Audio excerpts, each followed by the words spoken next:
Hello दोस्तों, स्वागत है आपका आपके अपने चैनल इम्पैक्ट शिक्षा पर। तो हम लोग क्लास 7th के सोशल साइंस को पढ़ रहे थे एनसीईआरटी बुक से। ठीक है, ये एनसीईआरटी का बुक है। क्लास 7 को पढ़ रहे थे, सामाजिक एवं राजनीतिक जीवन 2 को। ठीक है, इसमें हम लोगों ने बहुत सारे चैप्टर को कंप्लीट कर लिया था। उम्मीद है आपने उन सभी को ध्यान से देखा होगा और जो चीज़ें होगी उसको सीखा होगा। तो आज हम लोग आगे पढ़ेंगे। ये सब पढ़ाई हो चुका था, हम लोग कंप्लीट कर चुके थे। चैनल पर अगर आप नए हैं तो चैनल को सब्सक्राइब कर लीजिए और बेल आइकन को भी बजा दीजिए, जिससे कि मैं वीडियो डालूँ तो आपको आपके तक पहुंच जाए। ठीक है, आज हम लोग इकाई 4 में आ गए हैं और संचार माध्यम को समझेंगे। ठीक है, यह अध्याय 6 है, चैप्टर 6 है। इसमें हम लोग समझेंगे संचार माध्यम को। संचार माध्यम जो संचार के रूप में हम लोग जैसे टेलीविज़न का यूज करते हैं, रेडियो पे पहले प्रोग्राम देखते थे, इन सभी चीज़ों के बारे में, मीडिया के बारे में, इंटरनेट, टीवी, अखबार, इन सभी चीज़ों के बारे में पढ़ेंगे। ठीक है, तो आइए बिना समय गवाए क्लास को स्टार्ट करते हैं। क्या कह रहा है?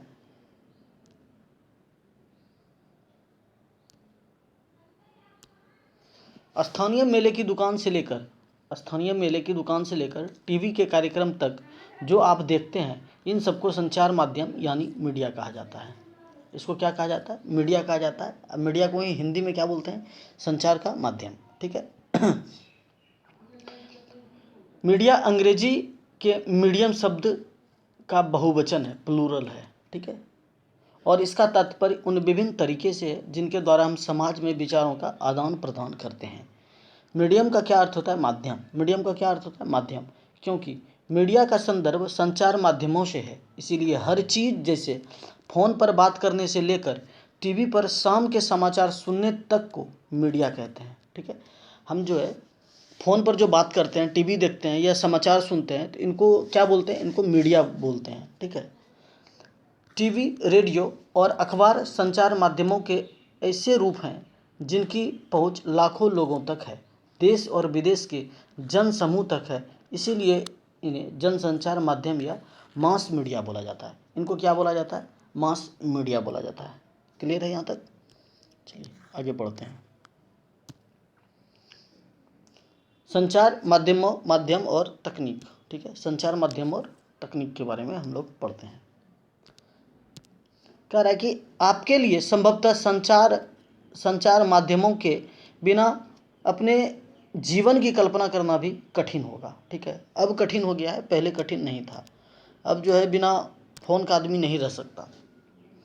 लेकिन केवल टीवी और इंटरनेट के विस्तृत उपयोग हाल ही में शुरू हुआ है। ठीक है, कह रहा है कि टीवी और इंटरनेट का उपयोग तो अभी हाल फिलहाल में शुरू हुआ है।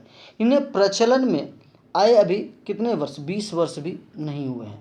जनसंचार माध्यमों के लिए प्रयोग में आने वाली प्रौद्योगिकी निरंतर बदलती रहती है। क्या होता है? यह दिन प्रतिदिन बदलते जा रहा है। ठीक है, पहले लोगों के पास रेडियो भी नहीं था, फिर रेडियो आया। रेडियो जब समाप्त हो गया तो टीवी आया, एकदम खाया पिया टीवी। फिर टीवी की जगह पे एलईडी आया, एलसीडी आया, अब दीवार में ठोकने वाला आया, प्रोजेक्टर भी आ गया है, बिना टीवी का भी आप देख सकते हैं सब कुछ। अखबार, टेलीविज़न और रेडियो लाखों लोगों तक पहुंच सकते हैं, क्योंकि इनमें एक विशिष्ट प्रकार की क्या होती है? तकनीक का प्रयोग किया जाता है। ठीक है, अखबार के माध्यम से, टेलीविज़न के माध्यम से, रेडियो के माध्यम से आप क्या कर सकते हैं? लाखों लोगों तक अपना बात पहुंचा सकते हैं। ठीक है, हम अखबारों और पत्रिकाओं की छपे हुए माध्यम के रूप में, टीवी तथा रेडियो की इलेक्ट्रॉनिक माध्यम के रूप में भी चर्चा करते हैं। आपके विचार में समाचार पत्रों को छपे हुए माध्यम कहा जाता है। क्यों कहा जाता है? आगे पढ़ने पर आपको पता चलेगा कि ये नाम संचार माध्यमों द्वारा प्रयोग में लाई जा रही तकनीक से संबंधित हैं। ठीक है, क्या है? तकनीक से संबंधित हैं। नीचे दिए गए चित्र से आपको पता चलेगा कि पिछले सालों में जनसंचार माध्यम के इस्तेमाल में लाई जा रही तकनीक किस प्रकार बदली है और आज भी बदलती जा रही है। तकनीक तथा मशीनों को बदलकर अत्याधुनिक बनाने से संचार माध्यमों को अधिक लोगों तक पहुंचने में मदद मिलती है। इससे ध्वनि और चित्रों की गुणवत्ता में क्या आता है, सुधार आता है। लेकिन तकनीक इससे भी अधिक कुछ करती है। तकनीक क्या करता है, इससे भी अधिक कुछ करता है। यह हमारे जीवन के बारे में सोचने के ढंग में परिवर्तन लाता है। क्या लाता है, हम जो सोचते हैं उसमें परिवर्तन लाता है। उदाहरण के लिए आज हमारे लिए टेलीविज़न के आज हमारे लिए कह रहा है कि आज हमारे लिए टेलीविज़न के बिना जीवन की कल्पना करना क्या है, कठिन है। सब कोई टेलीविज़न देखता है, क्योंकि सास भी कभी बहू थी सबका फेवरेट है। बच्चे लोग क्या कार्टून देखते हैं, बड़े लोग समाचार सुनते हैं, और हमारे जैसे बेरोजगार लोग क्या करते हैं, आईपीएल देखकर समय बर्बाद करते हैं। टेलीविज़न के कारण हम अपने आप को विश्व समाज का एक सदस्य समझने लगे हैं। ठीक है, हमको भी लगता है जैसे अभी रसिया यूक्रेन में युद्ध चल रहा था तो हम भी उसमें इन्वॉल्व थे। कैसे इन्वॉल्व थे, संचार माध्यमों से। ठीक है, टेलीविज़न में प्रदर्शित चित्र सैटेलाइट और केबल के विस्तृत जाल के माध्यम से अत्यंत सुदूर क्षेत्रों तक पहुंचाए जाते हैं। कैसे पहुंचाए जाते हैं, तो सैटेलाइट से, केबल से। इसके कारण हम संसार के अन्य भागों के समाचार और मनोरंजक कार्यक्रम देख पाते हैं। ठीक है, जिम्बाब्वे में क्या हो रहा है, अफ्रीका में क्या हो रहा है, इंग्लैंड में क्या हो रहा है, यह सब बात हम कैसे जानते हैं, तो समाचार से, टेलीविज़न से। आप टीवी पर जो कार्टून देखते हैं वे अधिकांशतः जापान या संयुक्त राज्य अमेरिका के होते हैं। यह बात अभी तक आपको पता था।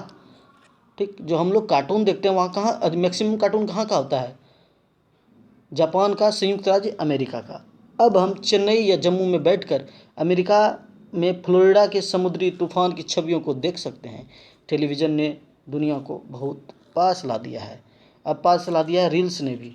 ठीक है, किसी के जीवन में क्या चल रहा है वो आप रील्स भी देख सकते हैं। कपड़े कैसे बदलना है, अब तो ये रील्स भी यही सब दिखाया जाता था।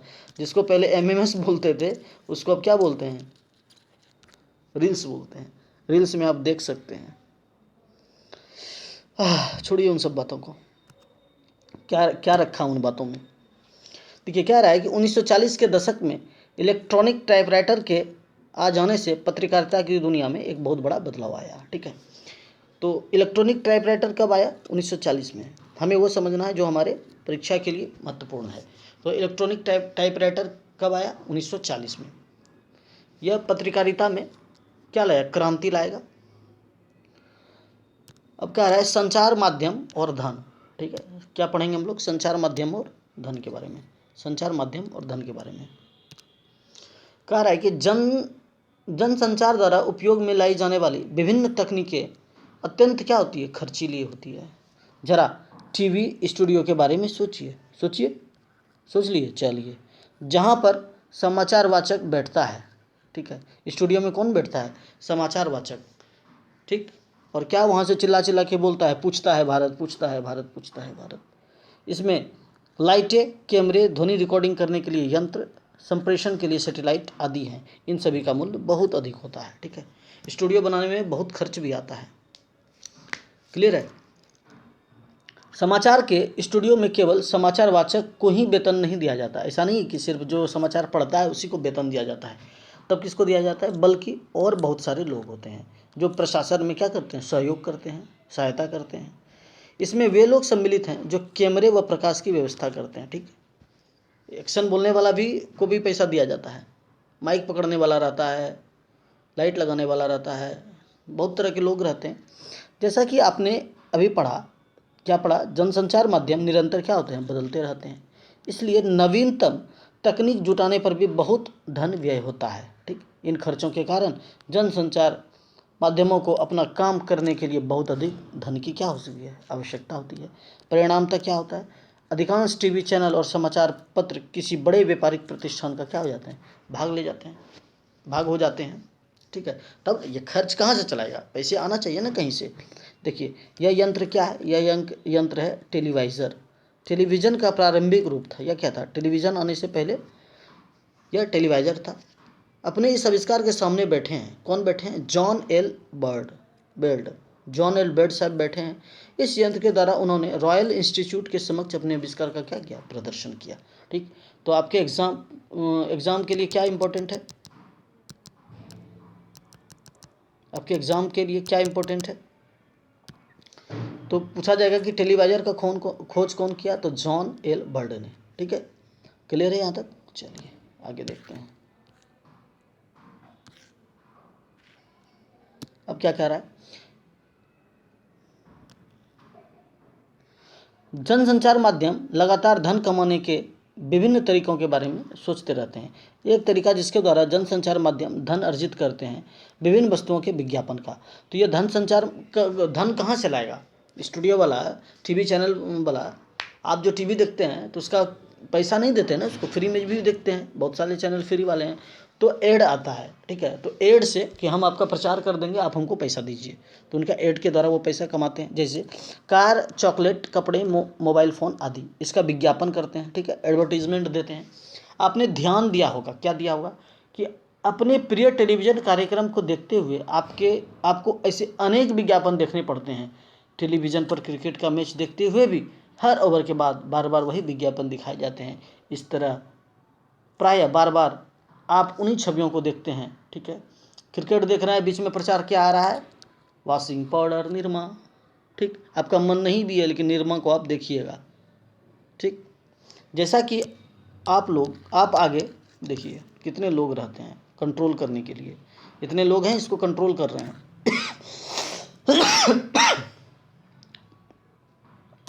अब देखिए विज्ञापन का खर्च क्या होता है। एक टीवी चैनल में 10 सेकंड के लिए विज्ञापन देने का मूल्य उसकी लोकप्रियता और समय के आधार पर 1000 रुपये से लेकर 1 लाख रुपये तक का बीच का होता है। ठीक है, अब कैसा कंपनी है, ब्रांडेड है तो ज़्यादा, नॉन ब्रांडेड है तो कम, सभी तरह के ब्रांड का किया जाता है प्रचार।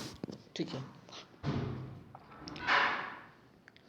विज्ञापन क्यों दिखाया जाता है? ताकि आप देखिए और जाके क्या कीजिए, पहले इस्तेमाल करो फिर विश्वास करो। एक बार इस्तेमाल कर लीजिए, और जब एक बार कर लीजिएगा तो फिर विश्वास करना ही पड़ेगा।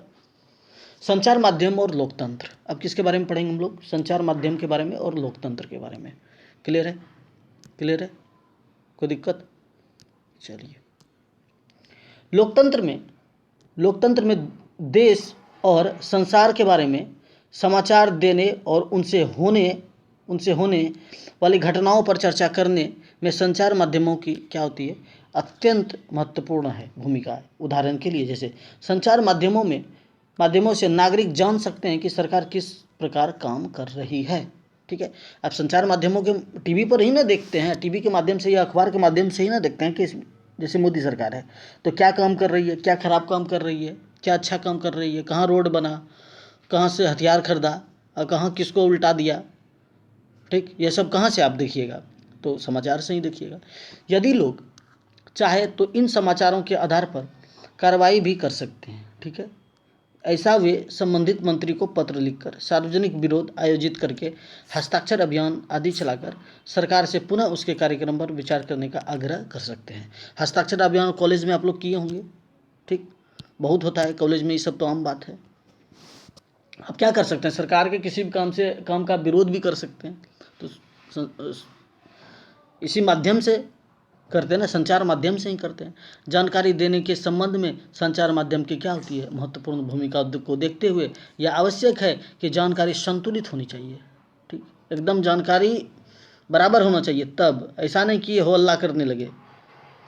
आइए अगले पृष्ठ पर दिए गए एक ही समाचार के दो विभिन्न रूपों को पढ़कर समझे कि संतुलित संचार माध्यम से क्या तात्पर्य है। संतुलित संचार माध्यम किसे कहते हैं? देखिए, विज्ञापन इसी का नाम है। अलग अलग पाठकों की पसंद को देखते हुए छपाई वाले माध्यम कई तरह से जानकारियाँ उपलब्ध कराते हैं। ठीक है, इंडिया टुडे है, एक आता था क्रिकेट के बारे में आता था, बहुत तरह का पेपर आता है, बिजनेस है, वोल्टेज।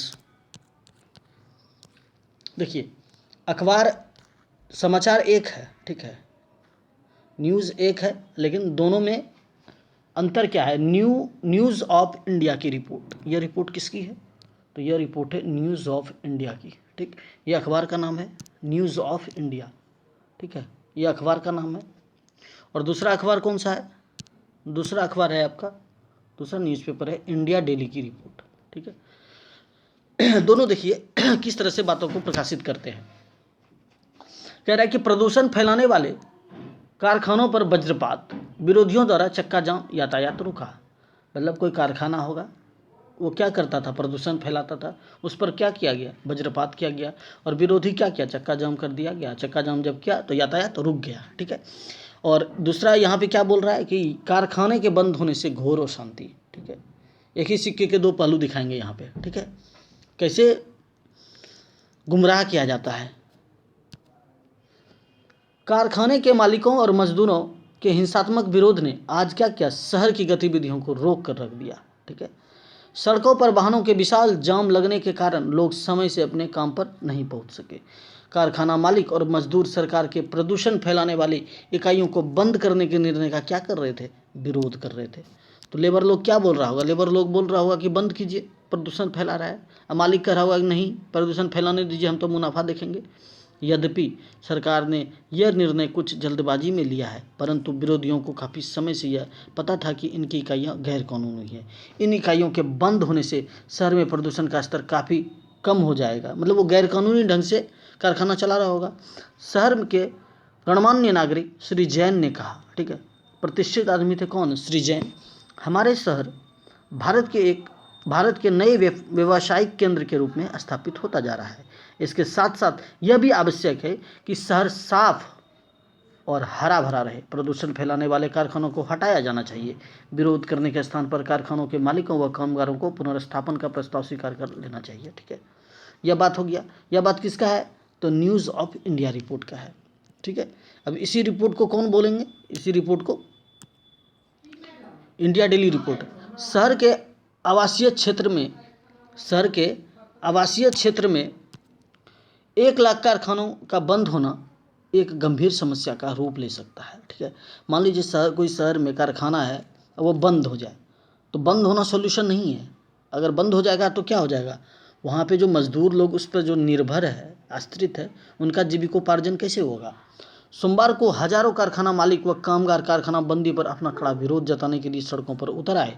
उन्होंने कहा कि इससे उनकी रोजी रोटी छीन जाएगी। उनका कहना है कि गलती किसका है, नगर निगम की है, क्योंकि वह आवासीय क्षेत्रों में लगातार नए कारखाने लगाने के लाइसेंस देता रहा है। उन्होंने यह भी कहा कि उनके पुनर्स्थापन के लिए पर्याप्त प्रयत्न नहीं किए गए हैं। कारखानों के मालिक व मजदूरों ने कारखाने बंद करवाने के विरोध में शहर में एक दिन का क्या किया, बंद प्रस्तावित किया।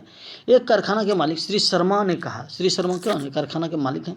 सरकार कहती है कि उसने हमारे पुनर्स्थापन के लिए बहुत कार्य किए हैं, लेकिन जिस प्रकार के क्षेत्र वे हमें दे रहे हैं वहाँ किसी प्रकार की सुविधाएं नहीं है और पिछले 5 वर्षों में वहाँ कोई विकास का कार्य नहीं हुआ है। ठीक है। मतलब ये कह रहे हैं कि सिर्फ हम ही दोषी नहीं है, सरकार भी दोषी है। हमको यहाँ से उठा के आप दूसरे जगह दे दीजिएगा तो साधन भी तो होना चाहिए। ठीक है। हमारा कच्चा माल जो है उसके लिए गाड़ी का व्यवस्था जो हम किए हैं तो उसके लिए रोड भी होना चाहिए। व्यवस्था तो आप करवा नहीं रहे। तो देखिए दोनों बात अलग अलग है, बात एक ही है लेकिन बोलने का तरीका क्या है, अलग अलग है। तो आप समझ गए होंगे। अब देखिए क्या कह रहा है। वास्तविकता तो यह है कि यदि आप इनमें से केवल एक समाचार पत्र पढ़ेंगे तो विषय का एक ही पक्ष जान पाएंगे। ठीक है। 2 व्यक्ति में झगड़ा हुआ, 2 व्यक्ति में, राम और श्याम में झगड़ा हुआ। यह आके आपको अगर बोल दिया कि श्याम मार के मेरा मुंह तोड़ दिया तो आपको लगेगा अरे बाप रे बाप, ये तो पूरा क्या थे, साफ सुथरा बच्चा है। लेकिन जब इसका बात सुनने के लिए आप जाइएगा तो ये बोलेगा कि आके ये हमको गाली दे रहा था तब ना हम इसका मुंह तोड़ दिए, तो आपको क्या लगेगा, नहीं अब ये शरीफ है, ये गलत है। तो हमेशा दोनों पक्ष का क्या करना चाहिए, बात दोनों पक्ष का सुनना चाहिए। किसी भी एक पक्ष का बात सुनकर जजमेंट नहीं देना चाहिए। क्लियर है यहाँ पे, क्लियर है यहाँ पे, कोई दिक्कत, कोई समस्या। चलिए अब क्या कह रहा है, वही कह रहा है कि आपको दोनों पक्ष, अगर आप एक पक्ष पढ़ते तो आपको लगता कि एक कौन गलत है कौन सही है इसका आप जजमेंट नहीं कर पाते। यदि आपने न्यूज़ ऑफ इंडिया पढ़ा होता तो आपको विरोधियों की बातें व्यर्थ उत्पाद लगता है ऐसे विरोध कर रहा है। उनका यातायात व्यवस्था में बाधा उत्पन्न करना और अपने कारखानों से शहर में प्रदूषण फैलाते रहना आपके मन में उनकी बुरी छवि अंकित करता। ठीक है। आपको निगेटिव इम्पैक्ट आप पे पड़ता। दूसरी ओर यदि आपने इंडिया डेली पढ़ा होता तो आप जानते कि कारखाना बंद होने पर बहुत से लोग क्या हो जाएंगे, अपनी रोजी रोटी खो देंगे, क्योंकि पुनर्स्थापन के प्रयास अपर्याप्त हैं। इन दोनों में से एक भी विवरण संतुलित नहीं नजर आता है। संतुलित रिपोर्ट वह होती है जिसमें किसी भी विषय पर दृष्टिकोण से चर्चा की जाती है, फिर पाठकों को स्वयं अपनी राय बनाने के लिए स्वतंत्र छोड़ दिया जाता है, उसको कहते हैं संतुलित रिपोर्ट। क्लियर है यहाँ तक? क्लियर है यहाँ तक? संतुलित रिपोर्ट लिख पाना संचार माध्यमों के स्वतंत्र होने पर निर्भर करता है। अगर स्वतंत्र रहेगा तभी वह लिख पाएगा, और पत्रकार को हमेशा स्वतंत्र ही रहना चाहिए। स्वतंत्र संचार माध्यमों से तात्पर्य यह है कि उनके द्वारा लिखे जाने वाले समाचारों को कोई भी नियंत्रित या प्रभावित ना कर सके। ठीक है, अगर आप किसी के बस में रहिएगा तो पूछता है भारत, पूछता है भारत, पूछता है भारत करते रह जाइएगा। ठीक, समझ गए? समाचार का विवरण देने में कोई भी उन्हें निर्देशित ना कर सके, उसमें क्या सम्मिलित किया जाना चाहिए, क्या जाना है और क्या नहीं। लोकतंत्र में संचार माध्यमों का होना अत्यंत महत्वपूर्ण है। जैसा कि आपने ऊपर पढ़ा, क्या पढ़ा? संचार माध्यमों द्वारा प्रदान की गई जानकारी के आधार पर ही हम नागरिक के रूप में कार्रवाई करते हैं। इसीलिए यह आवश्यक है कि यह जानकारी विश्वसनीय और तटस्थ रहे। ठीक है, कैसा जानकारी होना चाहिए? विश्वसनीय होना चाहिए और तटस्थ होना चाहिए। ठीक है, झूठ फरेब नहीं होना चाहिए। तथ्य तो यह है कि संचार माध्यम स्वतंत्र नहीं है। ठीक है, चौथा स्तंभ बोला जाता है पत्रकारिता को। इसके मुख्यतः दो कारण हैं। पहला कारण क्या है? सरकार का उन पर नियंत्रण। अगर सरकार का संचार माध्यमों पर नियंत्रण हो गया तो फिर लोकतंत्र रहा कहाँ? फिर वो लोकतंत्र नहीं है। जब सरकार समाचार के किसी अंश, फिल्म के दृश्य या गीत की किसी अभिव्यक्ति को जन समुदाय तक पहुंचाने से प्रतिबंधित करती है तो इसे सेंसरशिप कहा जाता है। इसको क्या बोला जाता है? इसको सेंसरशिप बोला जाता है। ठीक है, मतलब सेंसरशिप कहा जाता है। मतलब क्या हुआ? जब सरकार समाचार के किसी अंश, फिल्म के दृश्य या गीत की किसी अभिव्यक्ति को जन समुदाय तक पहुंचाने से प्रतिबंधित करती है तो उसको सेंसरशिप को बोला जाता है। ये कब होता है? जबकि कोई ऐसा दृश्य जो कि किसी को अपमानित महसूस कर रहा है, ठीक है, या किसी प्रकार का वल्गर है, तो उस चीज़ों को कंट्रोल करने के लिए सेंसरशिप लगाया जाता है। भारत के इतिहास में ऐसे समय भी आए जब सरकार ने संचार माध्यमों के ऊपर सेंसर लगाया। इसमें सबसे बुरा समय 1975 से 77 तक आपातकाल का था। इंदिरा गांधी के समय यह लगा था। ठीक है, प्रधानमंत्री कौन थी? इंदिरा गांधी जी थी। ठीक 1975 और 77 तक के आपातकाल में सेंसर लगा हुआ था। ठीक, सरकार यद्यपि फिल्मों पर तो निरंतर सेंसर रखती है, लेकिन वह संचार माध्यमों से दिखाए गए समाचारों में पूरी तरह ऐसा नहीं करती। सरकार द्वारा सेंसरशिप न होने पर भी आजकल क्या होता है? अधिकांश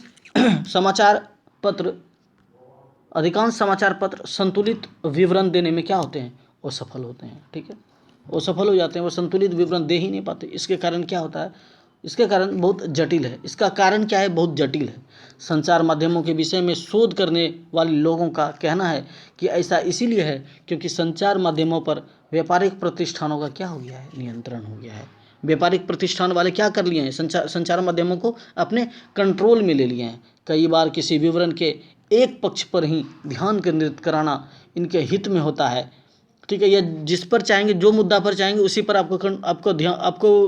आपके बारे में दिखाएंगे।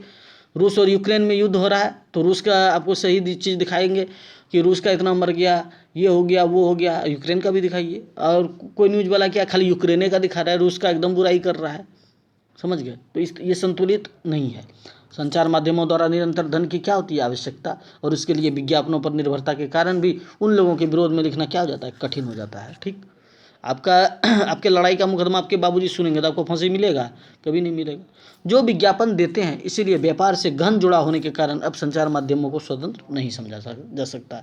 ठीक है, इसके अतिरिक्त संचार माध्यम किसी मुद्दे के खास पक्ष पर इसीलिए भी ध्यान केंद्रित करते हैं क्योंकि उसे विश्वास है कि इससे विवरण रुचिकर हो जाएगा, टीआरपी बढ़ेगा। इसी तरह यदि वे किसी विषय पर जन समर्थन बढ़ाना चाहते हैं तो भी मुद्दे के एक पक्ष पर ही ध्यान केंद्रित करते हैं। क्लियर है यहाँ तक? समझ रहे हैं बात की गहराई को? अब देखिए ये क्या है। टीवी हमारे साथ क्या करता है, टीवी के साथ क्या कर सकते हैं। ठीक है, यह सभी परिवार मिलकर टीवी देख रहे हैं, इसको आप पढ़ लीजिएगा।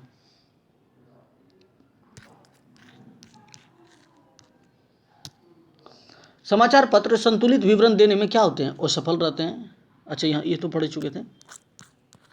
मसौदा तय किया जाना, अब क्या है, मसौदा तय किया जाना इसको पढ़ेंगे।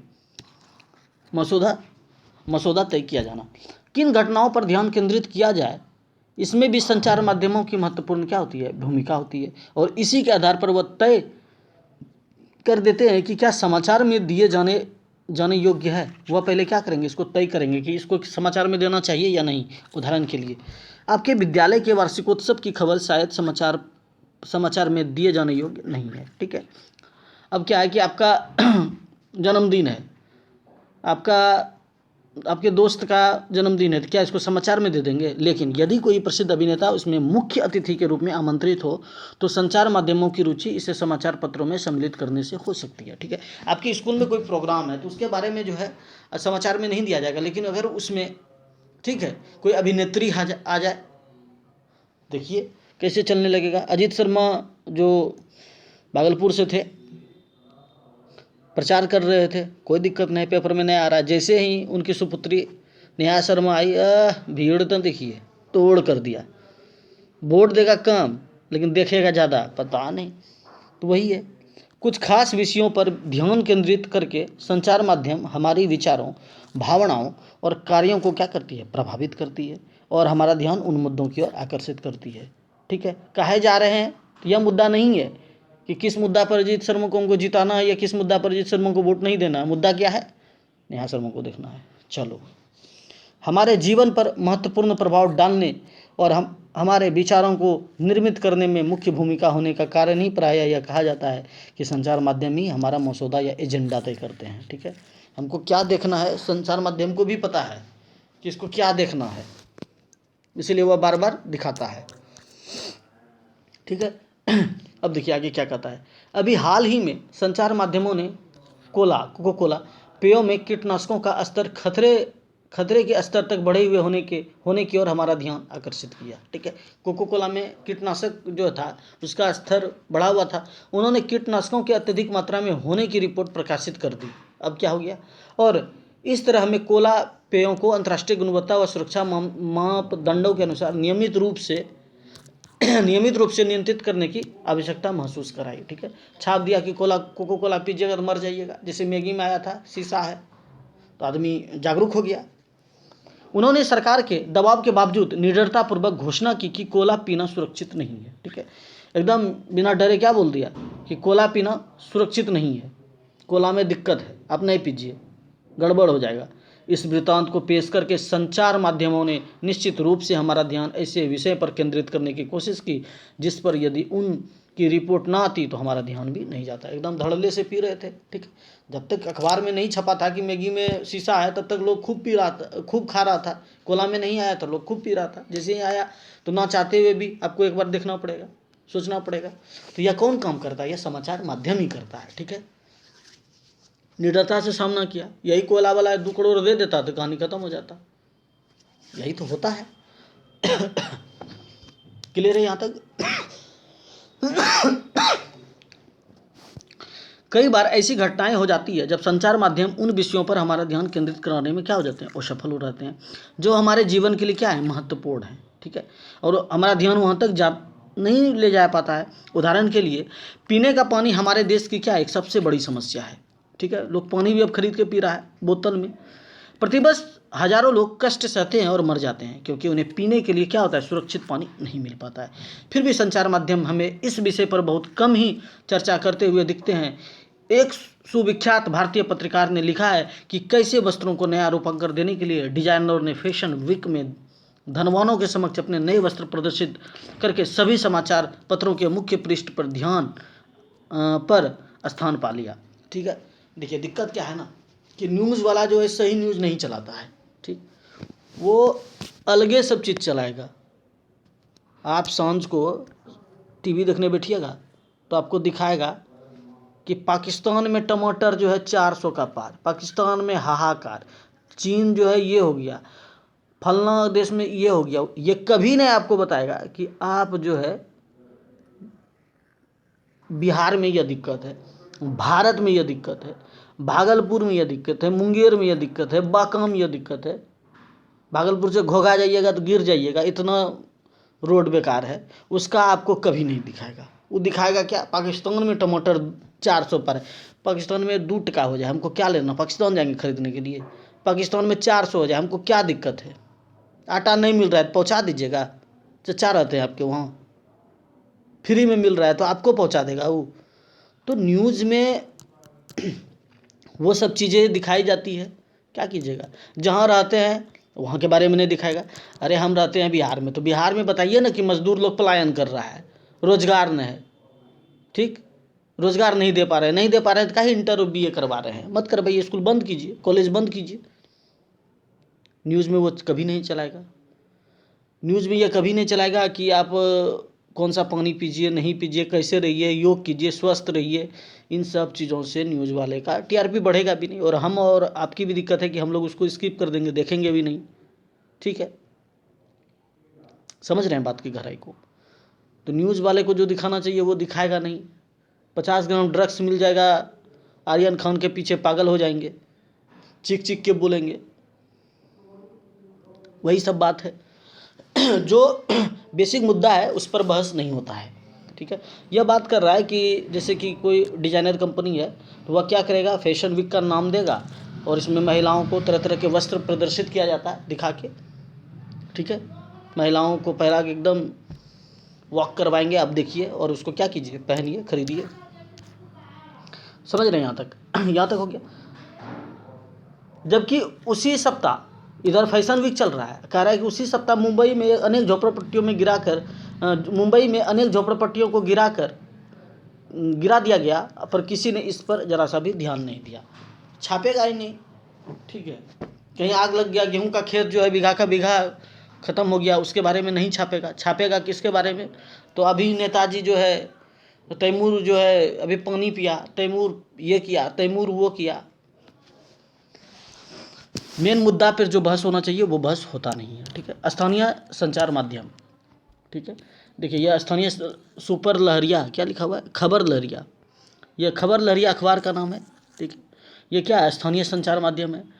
यह जानकर संचार माध्यम उन छोटे छोटे मुद्दों में रुचि नहीं लेंगे जिनका संबंध साधारण लोगों और उनके जीवन से है। इसीलिए कई स्थानीय समूह अपना स्वयं संचार माध्यम प्रारंभ करने के लिए आगे आया, ठीक है।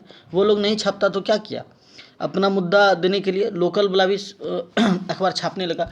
कई लोग सामूहिक रेडियो द्वारा किसानों की विभिन्न फसलों के मूल्य के बारे में बताते हैं और उन्हें बीज तथा उर्वरक के प्रयोग के बारे में परामर्श देते हैं। मान लीजिए डेली जो है 7 बजे से लेकर 9 बजे तक 2 घंटा जो है आप खेती के बारे में बताइएगा, ठीक है, कि मिट्टी की जांच कैसे करवाना है, कौन सा उर्वरक देना है, कितना पानी देना है, किस तरह पानी का व्यवस्था करवाना है, ठीक है, कौन सा कीटनाशक देना है या कितना कीटनाशक देना है, ये सब अगर चर्चा आप करवाइएगा तो क्या होगा, किसान खेती नहीं करेगा अच्छे से, ठीक है। तो ये सब चलाना है छोड़िए। अन्य लोग काफ़ी सस्ते और आसानी से मिल जाने वाली वीडियो कैमरे इस्तेमाल करके विभिन्न निर्धन समाजों के वास्तविक जीवन की स्थितियों पर डॉक्यूमेंट्री फिल्म बनाते हैं और कभी कभी तो इन गरीब लोगों को ही फिल्म बनाने के लिए कैमरे और तकनीकी ज्ञान का प्रशिक्षण भी देते हैं, ठीक है। दूसरा उदाहरण समझिए। दूसरा उदाहरण खबर लहरिया नामक एक समाचार पत्र का है जो उत्तर प्रदेश के चित्रकूट जिले की 8 दलित महिलाओं द्वारा हर 15 दिन में निकाला जाता था, ठीक है। डेली छापना इनके लिए संभव नहीं था। क्या नाम है पेपर का, खबरिया। कहाँ का है, उत्तर प्रदेश का चित्रकूट जिला का। कौन स्टार्ट किया था, तो 8 गो दलित महिला मिलकर स्टार्ट किया था, ठीक है। कितना दिन में आता था, 15 दिन में। आज आया तो फिर 15 रोज बाद आएगा। क्लियर है यहाँ तक। स्थानीय बुंदेली भाषाओं में यह कैसे भाषा इसका क्या था, तो बुंदेली भाषा था। लिखित इस 8 पृष्ठ के समाचार पत्र में दलित से संबंधित विषयों, स्त्रियों के प्रति हिंसा और राजनीतिक भ्रष्टाचार से संबंधित रिपोर्ट होती थी, ठीक है। इस समाचार पत्र के पाठक किसान, दुकानदार, पंचायत के सदस्य, स्कूल के शिक्षक व महिलाएं जिन्होंने अभी हाल ही में पढ़ना लिखना सीखा था। इसको कौन कौन पढ़ता था, तो किसान पढ़ता था, दुकानदार पढ़ता था, पंचायत के सदस्य पढ़ते थे, स्कूल के शिक्षक पढ़ते थे, महिलाएं पढ़ती थी, ठीक है। क्लियर है। अब क्या कह रहा है, अब कह रहा है कि प्रजातंत्र के नागरिक के रूप में हमारे जीवन में संचार माध्यम बहुत क्या है, महत्वपूर्ण भूमिका निभाते हैं। ठीक है, प्रजातंत्र के नागरिक के रूप में संचार माध्यम ही बहुत महत्वपूर्ण भूमिका निभाते हैं, क्योंकि संचार माध्यम के द्वारा ही हम सरकार के कामों से संबंधित विषयों के बारे में सुनते हैं। संचार माध्यम निश्चित करते हैं कि किन बातों पर ध्यान केंद्रित किया जाना है और इस तरह वह एजेंडा निश्चित कर देते हैं। यदि कभी सरकार चाहे तो संचार माध्यम को किसी घटना की खबर छापने से रोक भी सकती है। ठीक है, काहे रोकती है? इसे सेंसरशिप कहा जाता है। ये तो आप पढ़िए, अगर सरकार प्रतिबंध लगा दिया तो उसको सेंसरशिप कहा जाता है। आजकल संचार माध्यम और व्यापार की घनिष्ठ संबंध होने से प्रायः संतुलित रिपोर्ट का प्रकाश में आना क्या हो गया, कठिन आ गया है। दोनों मिल गया, क्या छापिएगा उसके बारे में? मान लीजिए कोला वाला जो है पैसा उछल देता समाचार वाला को, तो वो छापता ही नहीं, वो तो पैसा नहीं दिया होगा तो छाप दिया। इसे ध्यान में रखते हुए हमारे लिए यह सजगता महत्वपूर्ण है कि समाचार से प्राप्त तथ्यात्मक जानकारी भी प्रायः पूर्ण नहीं होती है। ऐसा नहीं कि समाचार में जो छाप दिया वो पूर्ण नहीं है और एक पक्षीय हो सकते हैं, या क्या हो सकता है, एक पक्ष का भी हो सकता है। अतः हमें समाचार के विश्लेषण के लिए निम्नलिखित प्रश्न पूछे जाना चाहिए। इस रिपोर्ट से मुझे कौन सी जानकारी मिल रही है, कौन सी आवश्यक जानकारी नहीं दी जा रही है, यह लेख किसके दृष्टिकोण से लिखा गया है, किसके दृष्टिकोण से छोड़ा गया है। देखिए अब क्या है, अब सभी के पास स्मार्टफोन आ गया है। ठीक है, अगर आपके समाज में किसी भी तरह का दिक्कत है तो आप उसको वीडियो बनाकर डाल सकते हैं। तो यह भी संचार का एक माध्यम ही है। इसमें पारदर्शिता है, इसमें आप ग्राउंड रिपोर्ट कीजिएगा तो इसमें आप सच्चाई ही दिखाइएगा। आप इसमें कोई झूठ फरेब नहीं कर सकते। आप फलाना गांव के बारे में बोलिएगा तो ऐसा थोड़े कि उस गांव में सिर्फ आप ही के पास फ़ोन है। मान लीजिए कि आप अभी हम जो है बोल दें कि भागलपुर 0 माइल में जो है पुल गिर गया, तो ऐसा थोड़े कि भागलपुर में जो है 0 माइल में सिर्फ हम ही एक रह रहे हैं या हमारे पास ही फ़ोन है, ऐसा नहीं है ना। और लोग के बारे में वो तो दिखाएगा कि नहीं ये फलना आदमी गलत बात बोल रहा है। मान लीजिए हम पटना में हनुमान मंदिर के पास में बोल दे कि यहाँ पे दंगा हो गया है, तो दंगा हो गया तो सिर्फ पटना में हम मेरे पास ही फ़ोन है कि और आदमी का फ़ोन। तो इसमें क्या है कि ये पारदर्शिता दिख रहा है। ठीक है, और जैसे मान लीजिए हम पत्रकार हैं, ठीक है, हम क्या है, पत्रकार हैं, और कोई राशन दुकान है, वो क्या कर रहा है, कंकड़ मिला के चावल बेच रहा है। हम उसके खिलाफ लिखना चाहेंगे तो वो हमको रुपया दे देगा, हम नहीं छापेंगे। तो क्या हो गया, हम दोनों के बीच घनिष्ठ मित्रता हो गया, हम दोनों क्या हो गए, दोस्त हो गए, दो जिस्म एक जान है हम। तो पारदर्शिता नहीं है और हम न्यूज़ नहीं छापेंगे उसके खिलाफ। लेकिन वही रुपया का लालच नहीं करके अगर हम छाप देंगे तो यह क्या हो जाएगा, उसके विरुद्ध कार्रवाई हो जाएगा। तो समझ रहे हैं संचार माध्यम का क्या रोल है। ठीक है, देखिए ये कह रहा है ये फाटक गिरा हुआ है और इन सभी लोगों को क्या है, जल्दी से ही उठे आप पार हो जाए, और नहीं तो हुलक के देखेगा कि ट्रेन कहाँ है, नहीं दिख रहा है तो इसके अंदर मोटरसाइकिल ढुका के निकाल देगा। इसके सतर्कता के लिए क्या क्या है, इसका एडवर्टीजमेंट किया जाता है, 182 पे कॉल किया जाता है, और क्या 182 पे सुरक्षा हेल्पलाइन नंबर है, रेल यात्री शिकायत कर सकते हैं 138 पर। ये सब अब तो काम करने भी लगा है। सरकार व निजी संस्थाएं ऐसे विज्ञापन भी बनाती है जिनमें समाज में किसी बड़े संदेश का प्रसारण हो सके, ये सामाजिक विज्ञापन कहलाते हैं। ठीक है, इसके ये क्या है, ये एक सामाजिक विज्ञापन है। ठीक है, जागरूकता फैलाया गया कि जब फाटक गिरा हुआ है तो एकदम छटपटाइए नहीं। ठीक है, एकदम बेचैन नहीं होना, एकदम संतुलित रखिए, दिमाग को एकदम खड़ा रखिए। जब ट्रेन जाएगा ये उठेगा तभी आपको जाना है। आप भी देखते होंगे कि ट्रेन अभी यहाँ ही है, इसी जगह है, अभी पार ही नहीं, रनिंग में है। जैसे ही पार होगा ट्रेन कि एकदम सब बेचैन होकर क्या करने का, हॉर्न पे हॉर्न दबाने लगेगा कि कितना जल्दी उठे।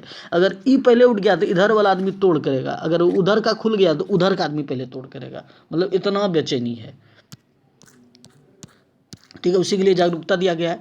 तो ये हम लोग समाचार के बारे में पढ़े कि ठीक है समाचार क्या क्या कर सकता है, ये सब क्वेश्चन है, ये सब क्वेश्चन आप लोग कर लीजिएगा।